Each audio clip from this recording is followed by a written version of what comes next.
अगला सवाल जो अब हम इस सत्र में लेंगे वो है, क्या हमें मनुवाद के खिलाफ लड़ाई में ब्राह्मणवाद के सारे प्रतीक तोड़ देने चाहिए?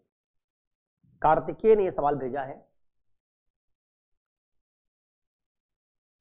इस सवाल का जवाब थोड़ा मुश्किल हो सकता है, इसलिए मैं कुछ समानांतर दृष्टिकोणों को आपके सामने रखता हूं, उससे अपनी राय आप खुद बनाइए।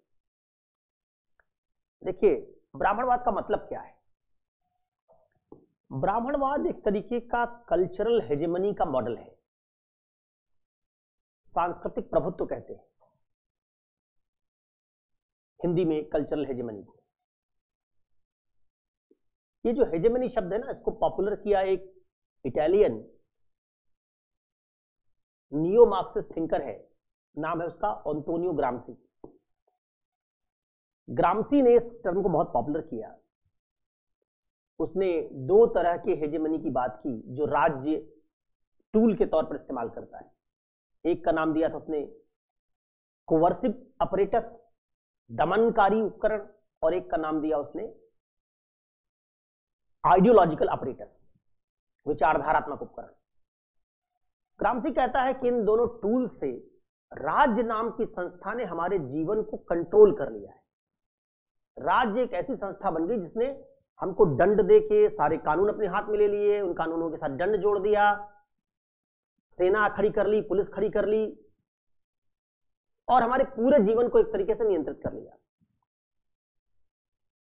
आप उसके खिलाफ नहीं खड़े हो सकते क्योंकि उसके पास पावरफुल सेना है, उसके पास पुलिस, उसके पास हथियारों का जखीरा है, आपका दमन कर देगा। अगर आप नक्सलवाद के नाम पे खड़े होंगे, अगर आप किसी और वाद के नाम पर खड़े होंगे और राज्य के खिलाफ अगर अपने बगावत की, हिंसा की, तो राज्य दमन से आपकी उस बगावत को नष्ट कर देगा, क्योंकि अब आपकी ताकत और राज्य की ताकत में बहुत अंतर है। वो समय नहीं है आज से 2000 साल पहले का कि दोनों, आपके पास भी तलवार हो, राज्य के पास भी तलवार रखने वाले सैनिक हैं, आपने 300 लोग इकट्ठा कर लिए, राज्य के सैनिकों पर टूट पड़े, दोनों तरफ से तलवार से लड़ाई हो रही।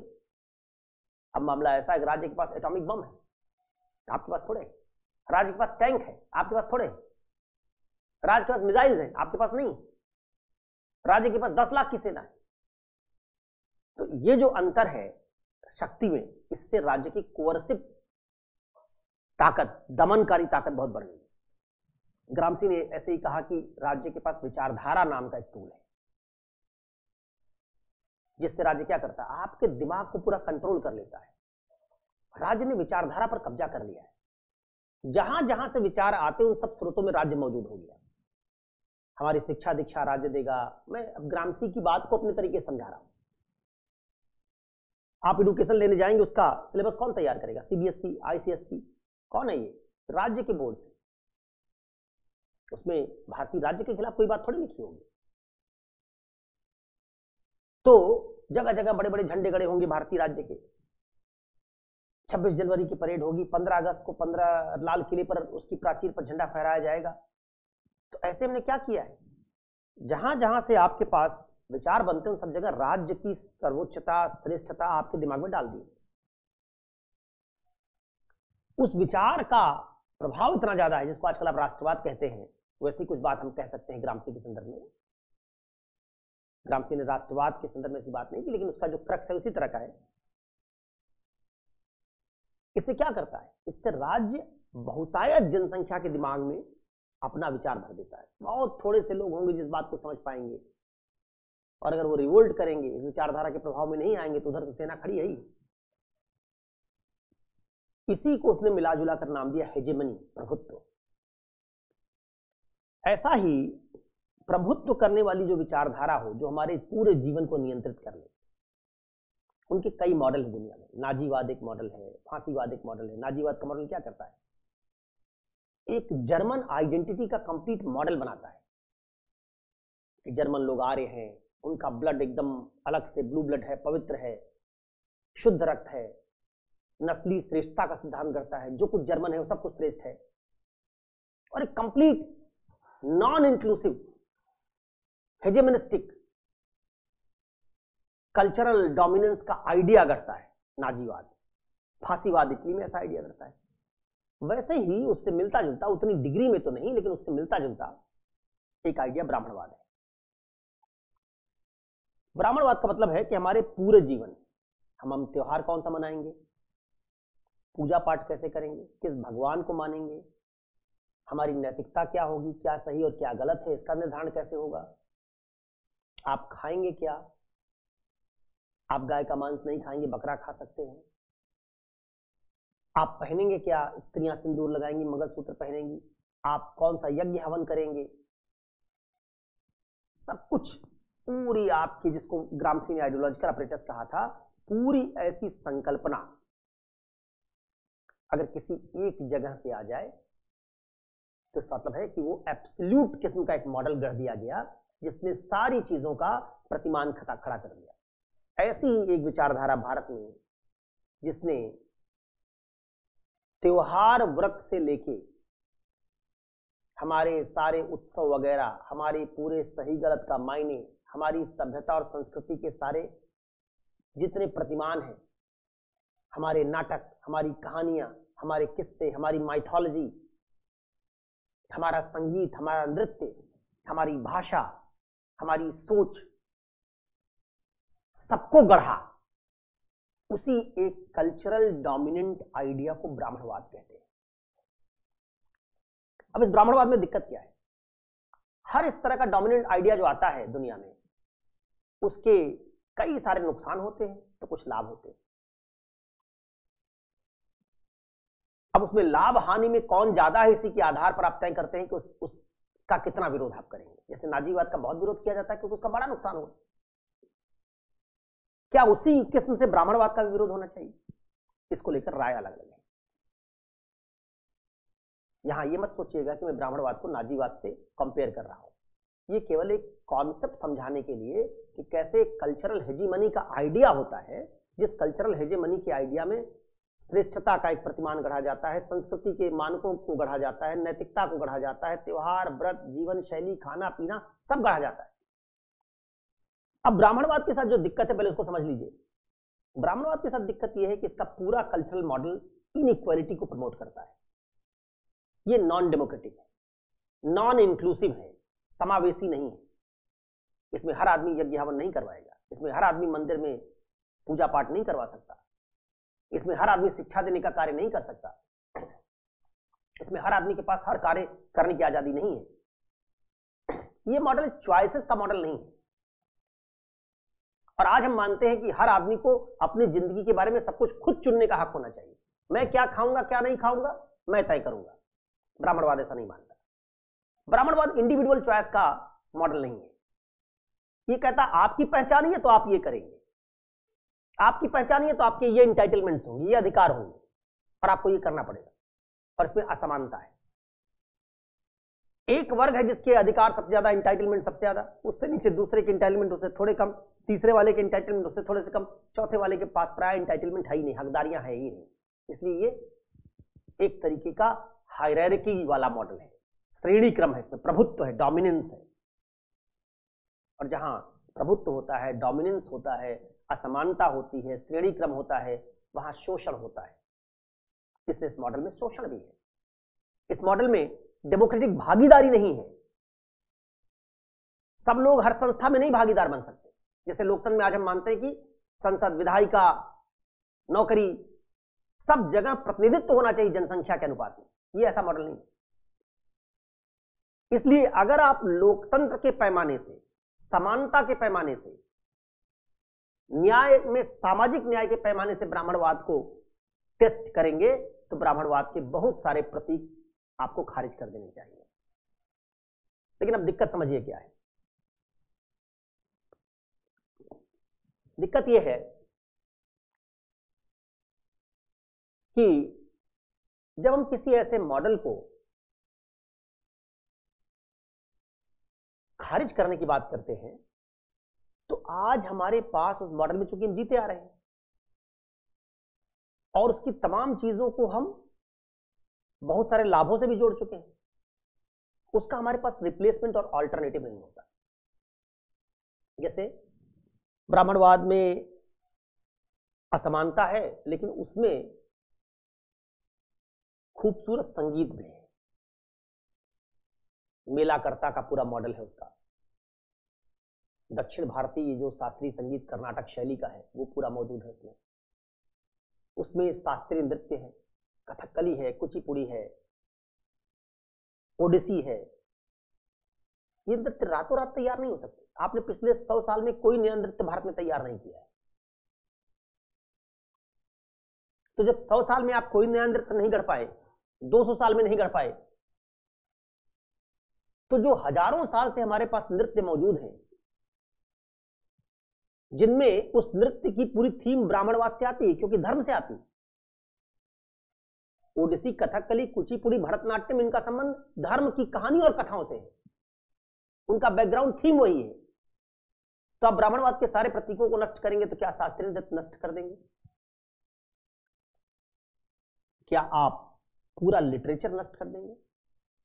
कालिदास को छोड़ देंगे, भवभूति को छोड़ देंगे, डांडी को छोड़ देंगे, डंडी को छोड़ देंगे? क्या आप जितने भी ऐसे सारे पुराने आपके लिटरेचर हैं उनको छोड़ने के लिए तैयार हैं? क्योंकि इनमें से 90% की रचना ब्राह्मणों ने की है। क्या पूरा उपनिषदिक थॉट, उपनिषद में हालांकि ज्यादा छत्री है, वैदिक थॉट, क्या उसको छोड़ देंगे? इसलिए जब आप कहते हैं सारे प्रतीक नष्ट कर दिए जाएं, तोड़ दिए जाएं, तो क्या आप ऐसा कर सकते हैं? क्या आप दिवाली छोड़ सकते हैं? दशहरा, होली छोड़ सकते हैं? दिवाली छोड़ देंगे तो दिवाली में पूरा एक मार्केट का इकोनॉमी जुड़ा हुआ, उसके साथ पूरा इकोनॉमी अर्थशास्त्र है बाजार का।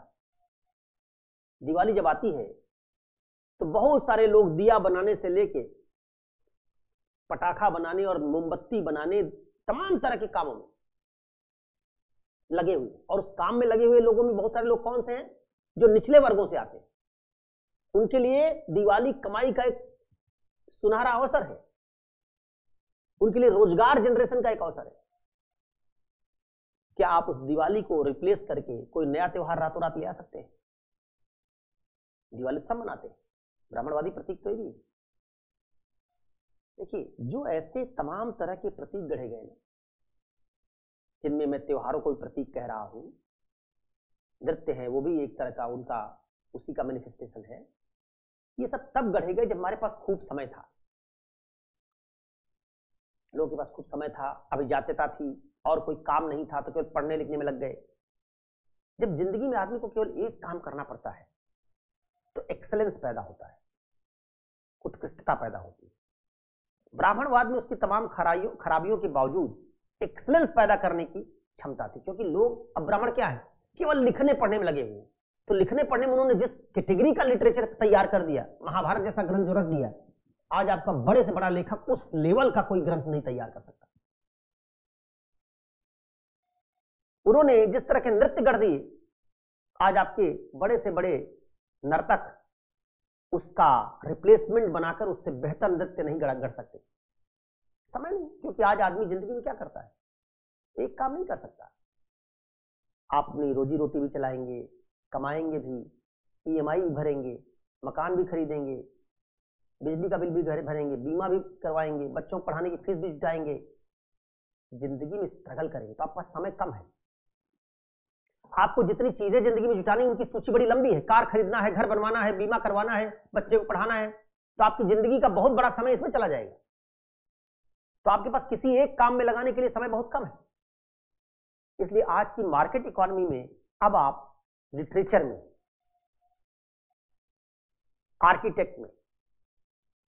आर्किटेक्चर में, कलाओं में, नृत्य में, त्योहारों में, संगीत में, इन सब जगहों पर अब ऐसे बड़े जो हमारे पास मूल्यवान प्रतीक थे उनको खड़ा नहीं कर सकते।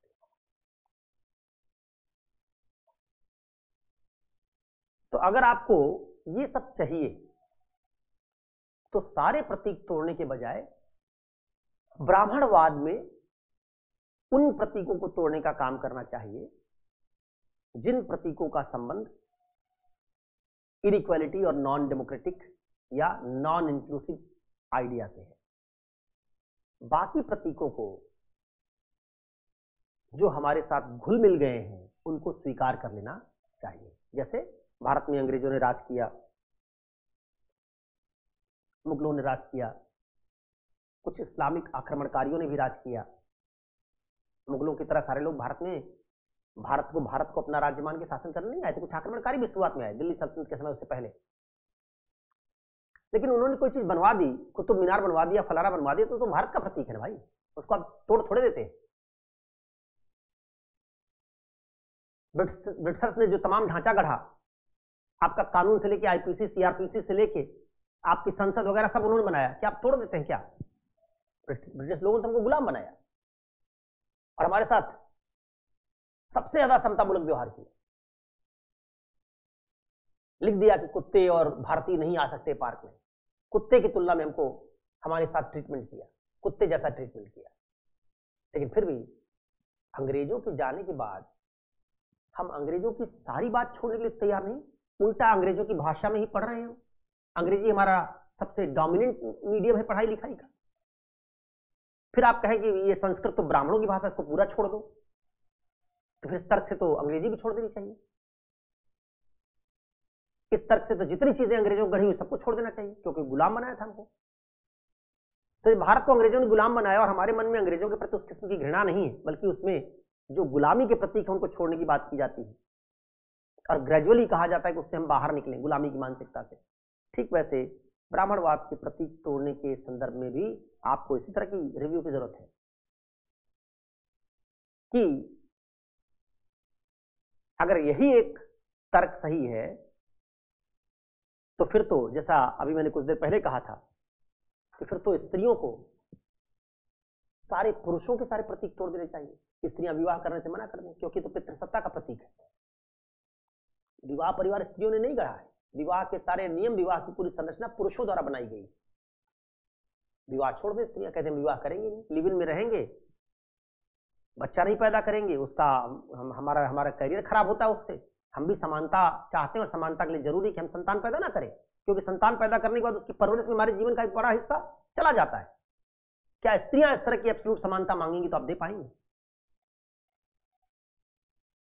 इसलिए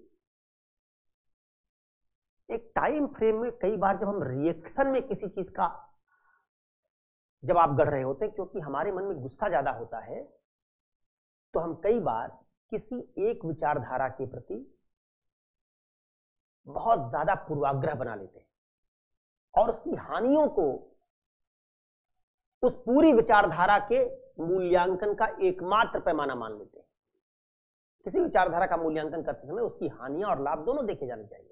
लेकिन अगर मैं किसी विचारधारा से नुकसान की स्थिति में हूं और मैं ही जज हूं, तो मैं क्या करूंगा? मैं कहूंगा कि इस विचारधारा को नष्ट कर दो, क्योंकि उससे मेरा नुकसान हो रहा है। जो फायदे वाले लोग होंगे वो क्या कहेंगे? इस विचारधारा को बनाए रखो। न्यूट्रल पर्सपेक्टिव नहीं होता। तब यहां दिक्कत आती है फिर कि ऐसे दो पक्ष जिनमें एक कहेगा नहीं सारे प्रतीक बनाए रखो, दूसरा कहेगा नहीं सब तोड़ दो, इसमें कोई मिडिल ग्राउंड नहीं बन पाता। अब ये आपको सोचना है कि क्या आप ये जो पैमाना ब्राह्मणवाद के संदर्भ में चुनेंगे, वही पैमाना क्या पितृसत्ता के संदर्भ में भी चुनेंगे? तो जैसे मैंने कहा कि बच्चे की परवरिश से लेके बाकी सब चीजों में सब पैमाने आपको तोड़ने पड़ेंगे। पुरुषों के नाते आपने बहुत सारे प्रिविलेज ले रखे, सब छोड़ने पड़ेंगे और छोड़ना चाहिए भी। ठीक है, तो वो आप और पूरा संस्कृति भी पुरुषों की है, उसको भी फिर स्त्रियां कहेंगी इसको भी हम नहीं मानेंगे। पूरे सांस्कृतिक ढांचे को, चाहे वो आर्किटेक्चर हो चाहे स्थापत्य हो, कहेंगे हर जगह हमको आपने यूज किया, वस्तुकरण की तरह यूज किया, हमारे नग्न चित्र बना दिए, फला कर दिया, कह देंगे तो पोर्नोग्राफी एक तरह का। तब क्या करेंगे आप? सारे मंदिर छोड़ देंगे, सारा कुछ छोड़ देंगे। तो एक जटिल सवाल है, इसके पक्ष विपक्ष दोनों में उतने ही मजबूत तर्क है। मैंने लोकतंत्र के संदर्भ में, सामाजिक न्याय के संदर्भ में उसका एक पक्ष रखा, जहां आप देखते हैं कि कैसे वो हेजेमनिस्टिक है, और कई बार तो वो जैसे मैंने कहा कि कल्चरल हेजेमनी के संदर्भ में उसको आप जर्मनी और इटली में पैदा हुई एब्सोल्यूट विचारधाराएं जिन्होंने मानवता को बहुत नुकसान पहुंचा, उनके करीब ले जा सकते हैं। लेकिन दूसरी तरफ जब आप देखते हैं कि भाई आज हमारी जिंदगी में इस तरह की विचारधारा और उसके प्रतीक इतने घुल मिल गए हैं कि उसकी तमाम अच्छाइयां हमने अडॉप्ट कर रखी हैं और उसको हटा के हमारे पास कोई रिप्लेसमेंट रातों रात नहीं है। तो अगर हम एक रिप्लेसमेंट बना लें तो हमको छोड़ देना चाहिए, लेकिन नहीं बना सकते हैं तो हमको फिर उसमें कॉशन के साथ कुछ बातों को छोड़ना चाहिए, कुछ बातों को एक्सेप्ट करना चाहिए। ठीक है, ये मेरा उत्तर मुझे लगता है कि एक मैंने जनरल सा उत्तर दिया, इससे आप थोड़ा इसके बारे में पर्सपेक्टिव बना सकते हैं।